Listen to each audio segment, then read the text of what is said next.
Ya, semangat pagi adik-adik. Semoga kalian sehat dan rajin berlatih matematika. Jumpa lagi dengan saya di channel Top Mat. Kali ini saya akan membahas statistika mengenai diagram pencar dan koefisien korelasi. Ya, baik kita baca ulasan tentang diagram pencar seperti tampak pada layar. Diagram pencar atau sering disebut scatter plot.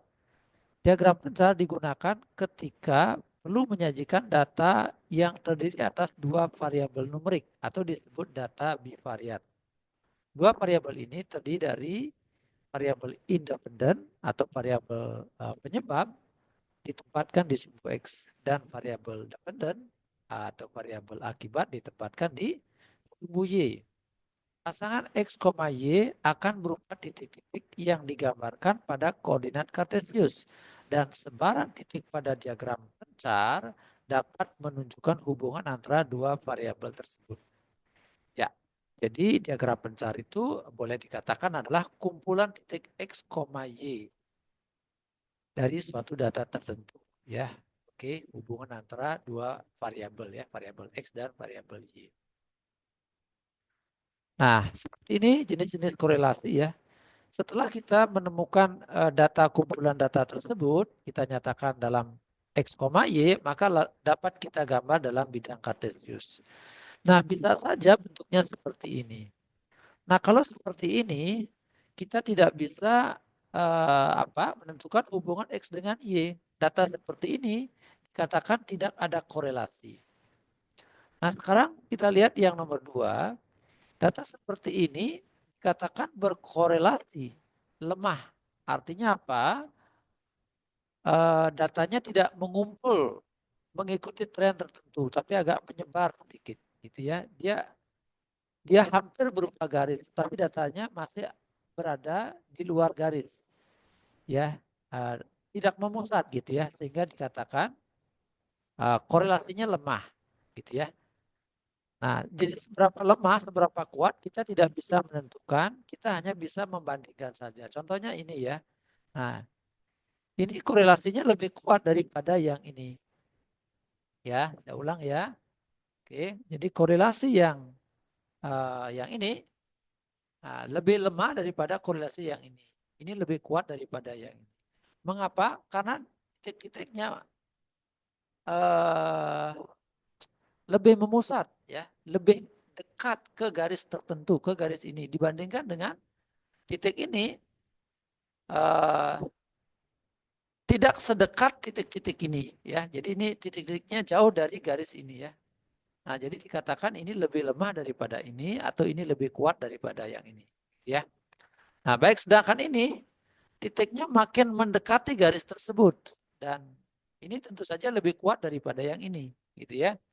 Nah, terus kasus yang ini titiknya makin nempel ya, makin dekat dengan garis tertentu, maka ini lebih kuat lagi, ya, lebih kuat daripada yang ini. Nah, seperti itu. Jadi ini tidak ada korelasi. Ini kita sebut korelasi lemah. Ini lebih kuat daripada yang ini lebih kuat daripada yang ini, dan ini paling kuat di antara yang ada, gitu ya. Nah, seberapa kuat korelasinya? Nah, ada hitung-hitungannya, ya. Oke. Ntar kita akan bicara koefisien korelasi. Nah, oke, kita lanjut ke bawah dulu.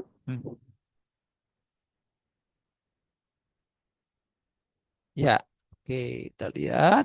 Nah, ini tentang korelasi. Korelasi ada yang disebut dengan korelasi positif, ada yang disebut dengan korelasi negatif. Nah, korelasi positif artinya bila X semakin besar, maka Y juga semakin besar. Contoh ya, misalnya ini X, nah maka Y-nya di mana? Nah, di sini Y-nya ya. Kalau X-nya makin besar, maka Y-nya juga makin besar ya. Misalnya saya ambil listrik sini ya. Jadi kalau X-nya makin besar, ya, maka Y-nya juga makin besar gitu ya. Itu disebut korelasi positif. Nah, ini juga begitu korelasi positif. Cirinya adalah datanya naik, ya, datanya naik dari kiri ke kanan. Nah, itu disebut dengan korelasi positif. Nah, sementara ini dia tidak berkorelasi.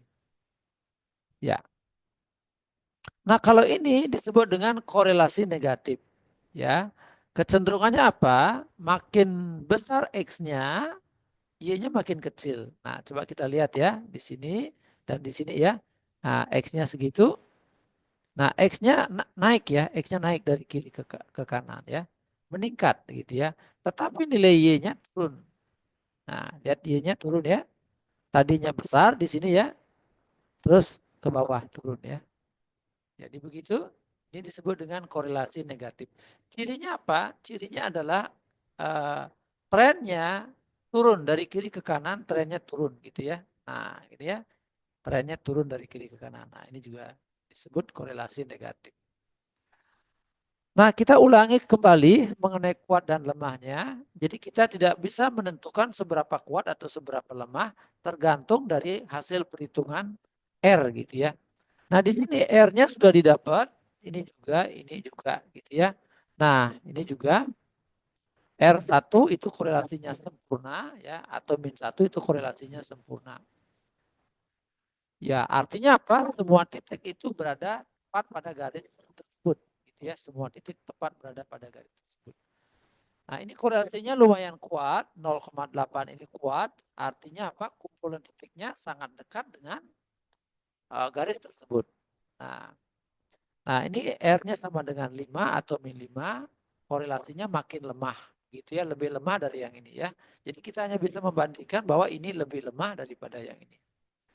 Ya, ini lebih kuat daripada yang ini. Gitu ya. Oke.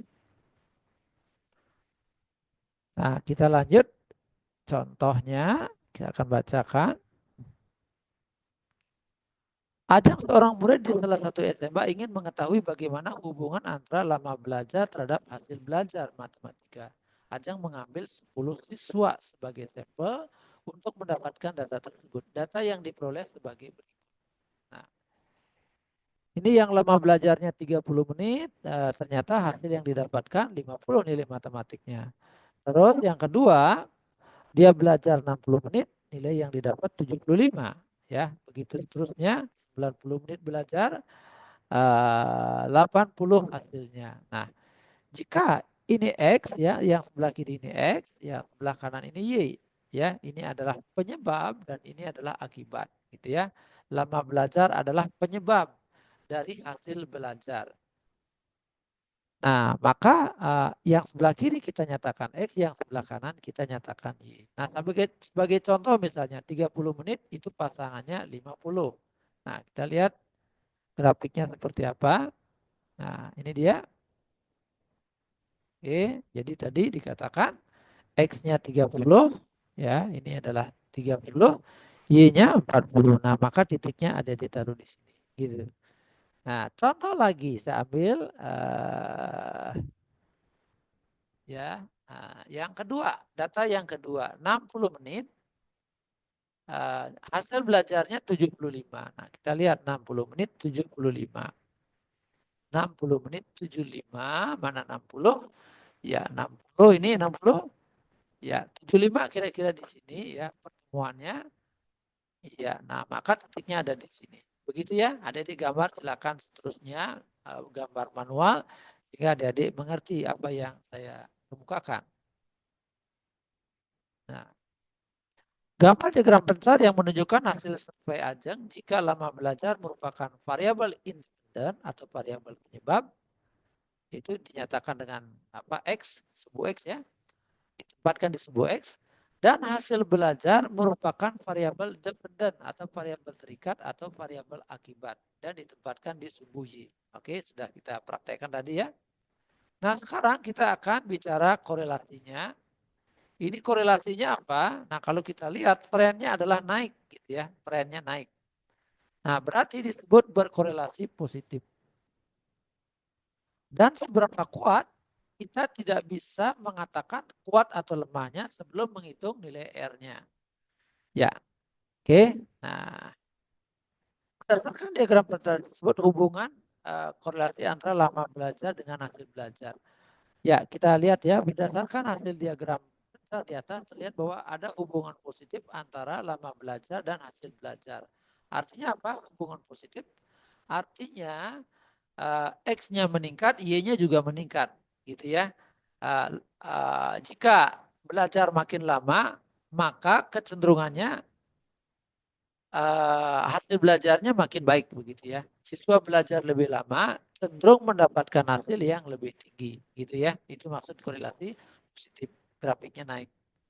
Namun korelasi ini tidak sempurna karena ditemukan adanya kesetaraan hasil belajar walaupun lama belajar yang dilakukan berbeda. Nah, maksudnya bagaimana? Ya, tidak sempurna walaupun lama belajar dilakukan berbeda, ya, lama belajar. Ditemukan adanya kesetaraan hasil belajarnya. Contohnya begini ya, kesetaraan hasil belajar ini ya. Nah, jadi ini yang belajar sekitar apa ini 90 menit ya, yang belajar 90 menit dapat nilai 80. Yang ini ya, dia belajar 120 menit, dia juga mendapatkan nilai 80 begitu ya. Nah, ini disebut dengan korelasi tidak sempurna ya.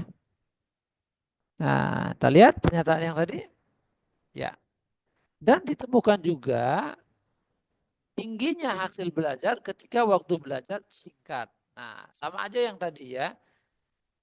Ya, ya, seperti ini misalnya ya, walaupun dia belajar cuma 90 menit ya, tetapi hasilnya lumayan gede yaitu 80. Ya dibandingkan dengan ini udah capek-capek dia belajar 120 menit, ternyata hasilnya sama juga dengan 80 menit ini ya. Oke, walaupun dia belajarnya lebih sedikit daripada ini, namun hasilnya sama aja gitu ya. Hasilnya lumayan tinggi. Itu disebut uh, tidak sempurna ya. Apakah yang dapat kamu simpulkan mengenai data tersebut? Oke, satu, meskipun ada korelasi positif, ada beberapa siswa yang durasi belajar, waktu belajarnya lebih singkat, tetapi memperoleh nilai yang cukup tinggi.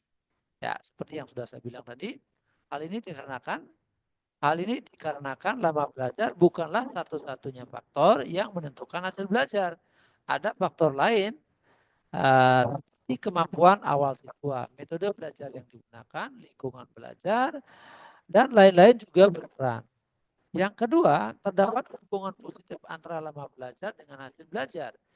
Yang belajarnya lebih lama cenderung memperoleh nilai yang bagus. Ya, itu disebut dengan korelasi positif. Nah, sekarang seberapa kuat korelasi itu? Kita masuk ke analisis korelasi ya, yang disebut dengan koefisien korelasi. Analisis korelasi merupakan istilah dalam ilmu statistika yang digunakan untuk mengetahui hubungan antara dua variabel. Nilai koefisien korelasi itu dari 0 sampai 1 gitu ya. Jadi dari 0 sampai 1. Kalau dia korelasinya negatif berarti pakainya yang ini ya. Antara min 1 dan 0 ya, termasuk min 1 ya. Nah, kalau dia korelasinya positif, maka nilainya antara 0 dan 1 ya, termasuk ada juga 1 ya. Menunjukkan berbagai tingkat hubungan antara dua variabel. Tingkat hubungan antara dua variabel dari nilai koefisien tersebut dinyatakan dalam tabel berikut ya. Coba kita lihat ya. Kalau R-nya min 1, maka tingkat hubungannya, tingkat korelasinya disebut dengan sempurna gitu. Oke. Nah, kalau R-nya 1 atau min 1 tingkat korelasinya sempurna ya. Kalau ini disebut dengan sempurna tetapi negatif gitu ya. Sempurna positif yang ini. Nah, kalau ini ya 0,75 ya kita ambil yang positif ya. Yang negatif juga sama ya. Ya saya tuliskan antara 0,75 ya dan 0,999 ya termasuk 0,99 disebut sangat kuat korelasinya ya. Atau bisa aja begini ya, min 999 ya 0, gitu ya. Ya, lebih kecil sama dengan R lebih kecil min 0,75 gitu ya. Nah, ini disebut korelasi sangat kuat. Nah, kalau yang ini disebut korelasi kuat apabila intervalnya segini ya. Korelasi cukup kuat. Nah, intervalnya segini. Korelasi sangat lemah. jika intervalnya begini ya. Kalau untuk yang negatif berarti apa? Min 0,75 lebih kecil sama dengan R lebih kecil dari 5. Untuk yang ini berarti min 5 lebih kecil sama dengan R lebih kecil daripada 0,25. Gitu ya. Nah, kalau yang ini gimana? Min 0,25 lebih kecil sama dengan R lebih kecil daripada 0. Gitu ya. Oke. Nah, itu yang lengkapnya. Kalau 0 dikatakan tidak ada korelasi. Nah, sekarang mari kita lihat yang kedua. Korelasi produk momen atau sering disebut dengan koefisien korelasi. Pada analisis korelasi dilakukan perhitungan sehingga diperoleh nilai koefisien korelasi. Salah satunya menggunakan korelasi produk momen atau koefisien korelasi. Rumus ini digunakan untuk menunjukkan tingkat hubungan antara variabel independen atau variabel penyebab dalam kurung X dan variabel dependen atau variabel akibat dalam kurung Y. Rumus korelasi produk momen adalah sebagai berikut. Ya, di buku-buku ada yang menulisnya SS apa begitu ya. Nah, oke, sama aja ya. Oke, jadi ada yang menulisnya begini, SS XY dibagi dengan akar dari SS XX dikali dengan akar SS YY gitu ya, sama aja. Nah, sekarang kita lihat ya, dari rumusan ini. Ya, oke. Dari rumusan ini berdasarkan rumus korelasi produk momen yang telah diuraikan, carilah analisis korelasi pada hubungan antara lama belajar dengan hasil belajar yang telah Ajeng peroleh. Ya, terdapat korelasi positif antara lama belajar dan hasil belajar. Siswa yang belajarnya lebih lama cenderung memperoleh nilai yang lebih baik. Dari data di atas diperoleh nilai koefisien korelasi 0,94. Nah, ini dari mana dapatnya 0,94? Saya akan tunjukkan sebentar ya. Yang mana nilai ini menunjukkan tingkat hubungan korelasi yang sangat kuat dan positif gitu ya. Nah, kenapa disebut dengan sangat kuat? Berdasarkan tabel yang tadi. Tabel yang tadi adalah yang ini. Ya, oke, yang ini. Ya, sebentar dulu.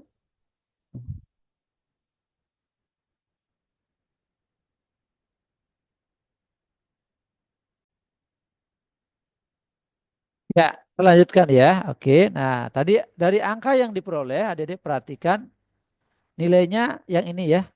Korelasi sangat kuat jika nilai R-nya antara 0,75 dan 0,999 ya, termasuk 0,999 itu disebut korelasi kuat.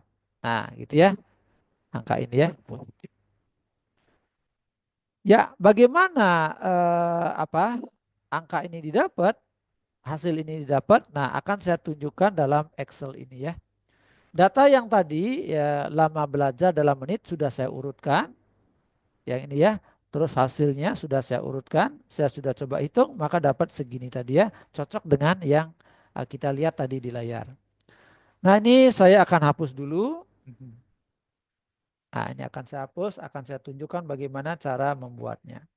Ya, nah oke. Ini akan saya hapus. Ya, oke.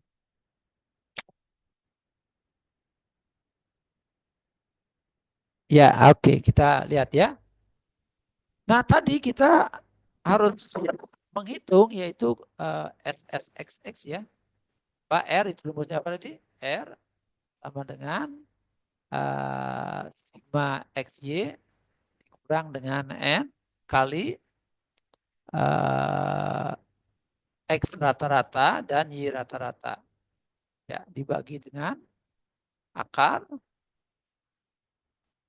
5 X kuadrat dikurang N kali X bar pangkat 2. Ya, oke. Terus akar sigma Y kuadrat dikurang N kali Y rata-rata pangkat 2. Ya, oke. Dan ini sering disebut dengan SSXY. Ya, dan yang bawah ini adalah akar SSXY XX ya akar SSYY. Ya. Nah, baik berarti kita harus mencari apa? X kali Y. Nah, ini sudah saya tunjukkan X kali Y. Nah, X kali Y berarti apa? 30 dikalikan dengan 50. Nah, hasilnya taruh di sini berapa? 1.500 gitu ya. Nah, untuk cepatnya saya akan menggunakan ini ya,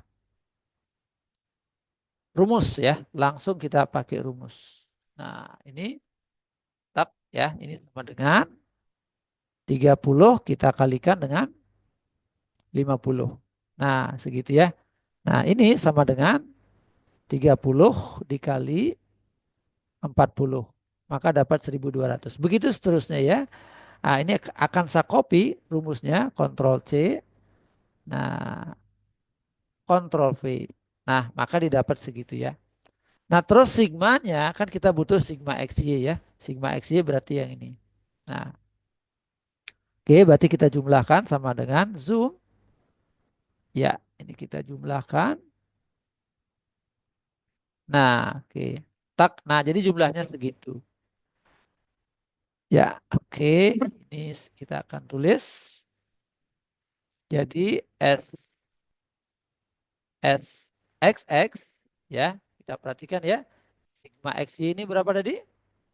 82.350. 82.350. Dikurang dengan N. N-nya adalah banyaknya data. Ya, datanya ada sebanyak 10. 10 dikali rata-rata Y kali rata-rata X. Nah, sekarang kita akan hitung. Yuk. Si X kita jumlahkan adik-adik. Nah, ini ya. Ini dijumlahkan semua. Maka didapatkan sama dengan zoom. Kita jumlah ya. Ya, cetek. Nah, rata-ratanya berapa? Nah, karena sama dengan ini rata-ratanya ini ya 975 dibagi dengan 10 gitu ya. Maka didapat 9,75. Nah, sedangkan rata-rata Y berarti kita cari jumlahnya dulu sama dengan zoom ya, jumlah dari yang ini ya. Oke, nah dapat jumlahnya segitu. Nah, 750 ini kita bagi dengan banyaknya data yaitu 10. Maka didapat sama dengan 750 dibagi dengan 10. Nah, gitu ya. Nah, berarti kita masukkan sekarang angkanya. Ya, ini kita masukkan 9 berapa ini? 97,5 lalu dikali dengan 75 gitu ya. Nah, ini berapa? Saya akan hitung dengan menggunakan bantuan Excel ya. Ini ya, SSXY. Nah, tadi sama dengan yang ini, sigma XY dikurangi dengan 10 dikali rata-rata X dikali rata-rata Y 75. Nah, maka didapat hasil 922 ya. Kita tulis ya. Berarti di sini 9225 gitu ya. Oke, selanjutnya kita hitung yang mana SSXX. Oh, ini sorry tadi ya. Keliru tadi ini ya. SSXY harusnya ya. Oke. Sekarang SSXX. Yang mana SSXX? Yang ini ya. Oke. Sama dengan. Berarti kita butuh sigma X kuadrat. Ya. Oke. Nah, gimana cara mendapatkan sigma X kuadrat? Ini dia X kuadrat. Artinya 30 dikuadratkan jadi 900 ya. Di 30 kuadrat gitu ya. Nah, saya akan buatkan rumus sama dengan ini dipangkatkan dengan 2. Nah, dapat 900. Ya, lalu kita copy aja rumusnya, maka kita akan dapat dengan cepat. Contoh ya, misalnya 90 kalau dikuadratkan jadi 8100. 120 dikuadratkan jadi 14400 gitu ya. Nah, sekarang kita cari apa? Sigmanya ya, ini ya. Sigma X kuadrat. Nah, berarti ini di sigma, di jumlah ya. Sama dengan zoom.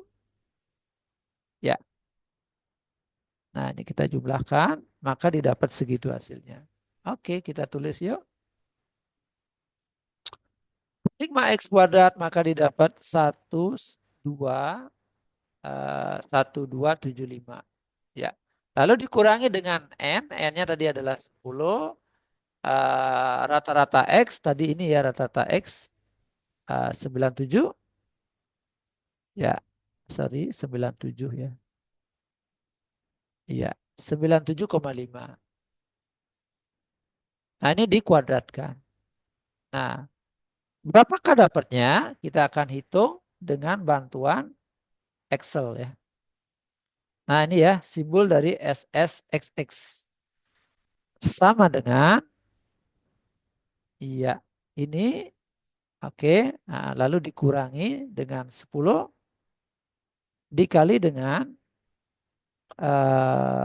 berapa tadi? Dikali rata-rata X kurung lalu dipangkatkan dengan 2.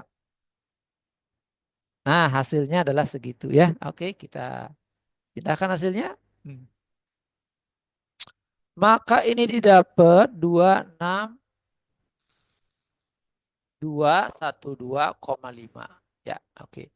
Selanjutnya kita cari SSYY. SSYY. Nah, sama dengan, nah lihat rumusnya ya.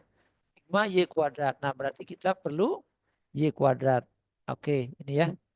Y kuadrat. Nah, berarti Y-nya ini dikuadratkan ya. 50 dikuadratkan jadi 2.500. Saya akan buatkan rumus. Ya, ini pangkat 2. Oke, nah jadi 2.500. Nah, tinggal kita copy ini rumusnya. Ctrl C, Ctrl V. Ya, oke. Nah, sebagai contoh misalnya 80 dikuadratkan jadi 6400. 100 dikuadratkan jadi 10.000. Nah, lalu kita jumlahkan sama dengan Zoom. Ya, kita jumlahkan ini semua. Ya. Nah, maka didapat segitu angkanya. Ya, oke. Sekarang kita masukkan.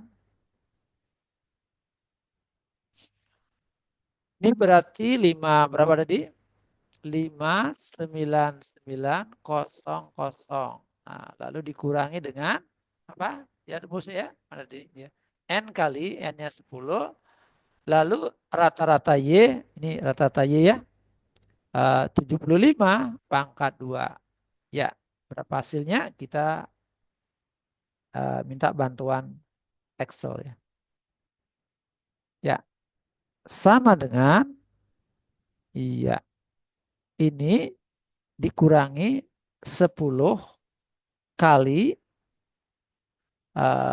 kali berapa? Tadi berapa? 75 ya. Oke, 75 ya. Kurung tutup terus pangkat 2. Nah, gitu ya. Nah, maka didapat segitu adik-adik. 3650. Nah,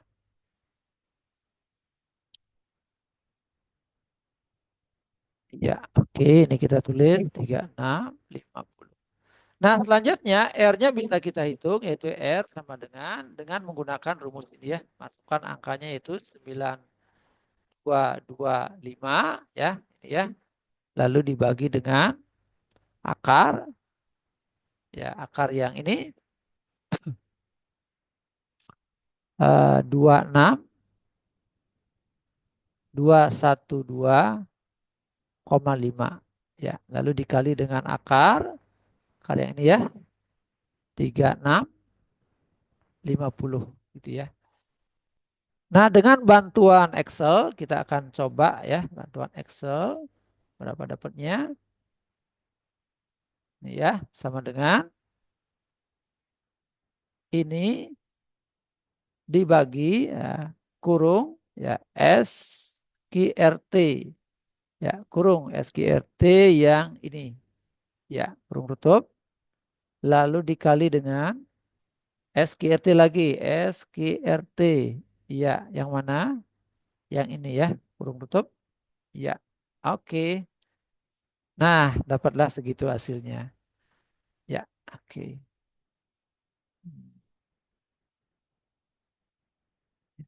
Oke, saya tulis hasilnya dulu. Nah, pulpennya. Ya. Oke, ini berarti hasilnya adalah 0,9431 ya. Saya ambil 4 digit di belakang koma ya, yang ini. Nah, baik demikian cara mendapatkan nilai R atau koefisien korelasi. Semoga apa yang saya sampaikan memberikan gambaran kepada adik-adik cara menghitung nilai R. Ya, jangan lupa share video ini kepada teman-teman kalian sehingga mereka mendapatkan manfaatnya. Untuk video yang lainnya silakan adik-adik cek di playlist statistika. Ya, ini saya akan hapus ya. Terima kasih adik-adik ya sudah menonton. Sampai jumpa pada pertemuan berikutnya. Terima kasih.